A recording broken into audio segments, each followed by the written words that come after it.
these banks traded in gold because that was the primary source and supply of money back then. Okay? So what happened is you would come and you would put your money, your gold, in the bank for safekeeping. And the bank would give you a contract, right? A contract is just saying, thank you for giving me your gold. I promise to give back your gold at any time that you want it. And that's what we call a receipt, right? And this would allow for better and easier trade. Because now I can take this contract and I can go to England, okay? Maybe I'm based in Italy. But now I can go to England and say, listen, I need to buy cotton or bananas from you. And the person is like, well, what are you gonna give me?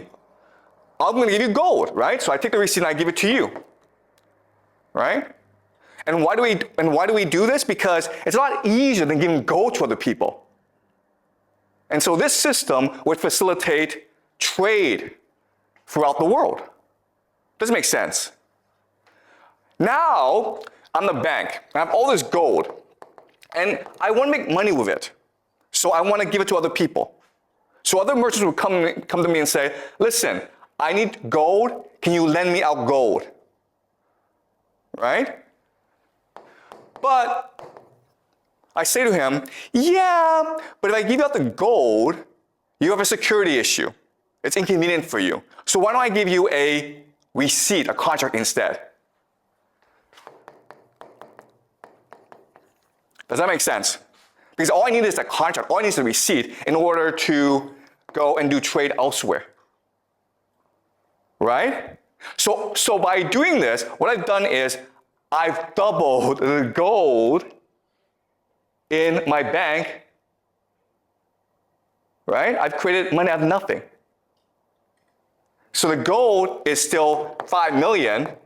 That hasn't changed, but the receipt is now 5 million plus 5 million. So theoretically, I now have 10 million in the bank.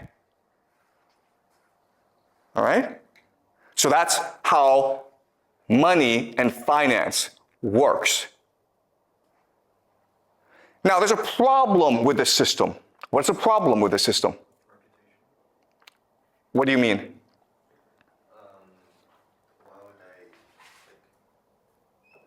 Why would the other people take the receipt as gold?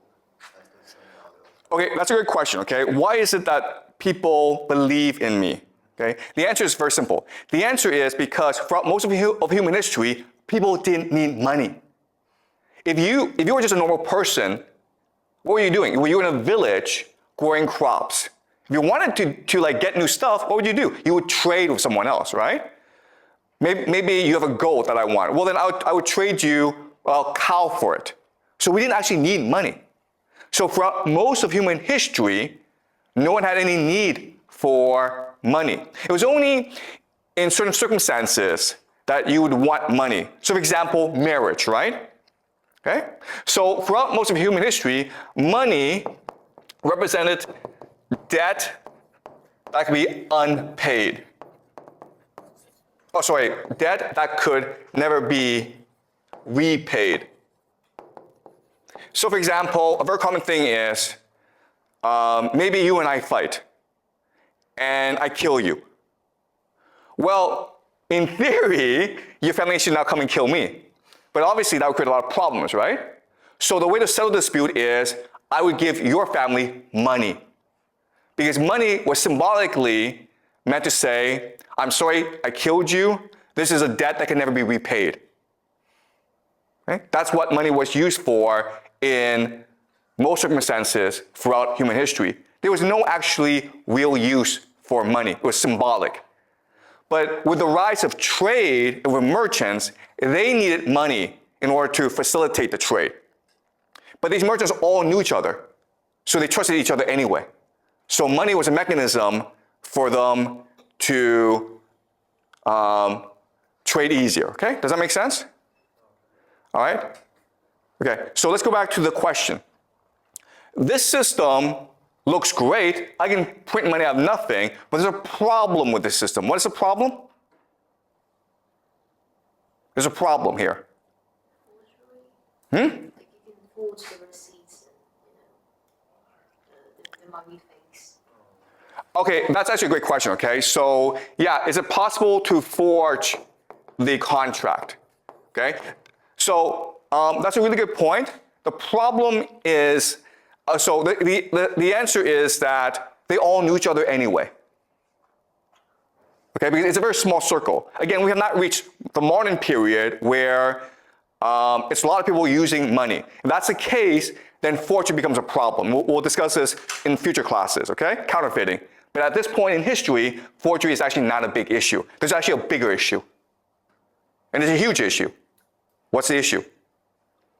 I have $5 million of gold, right? There's about $10 million of gold out there in receipts. What's the problem with that?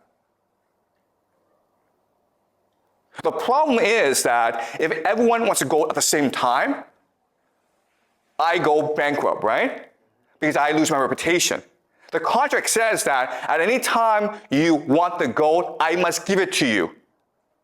But if I have if there's $100 million in gold contracts, but I only have $10 million in gold, only if 15 million wants the gold back, then I'm screwed. This is what we call a bank run. Okay, a bank run. And this is a huge problem for merchants. Okay? There's also another problem with the system, and the problem is this. Who do I usually lend my money to? Do you guys know? If I'm a bank, if I'm a merchant, who do I usually lend my money to? Okay, guys, today we lend the money to entrepreneurs. But back then, there really weren't entrepreneurs. There were kings and noble people. And what did they do all the time? Why did they need money?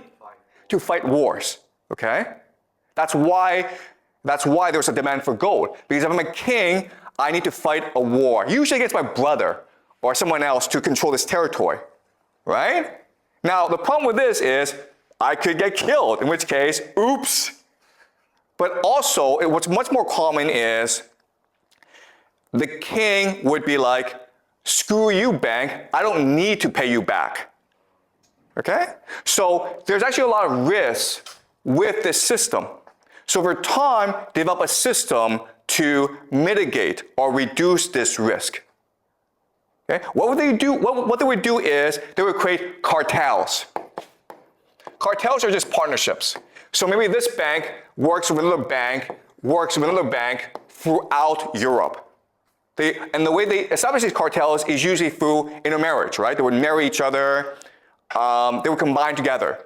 And that way, let's say 15 million of receipts wants back the gold, but there's only 10 million. Well, guess what? You just go to another bank, okay?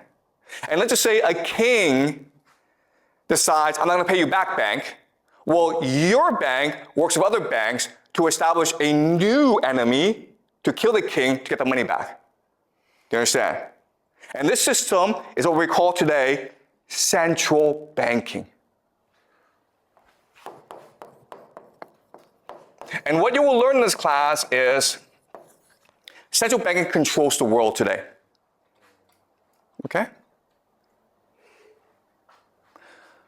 Now, what's really important about this system is that it's based on power. Right? And what power is, it can turn nothing, money, the contract, into everything.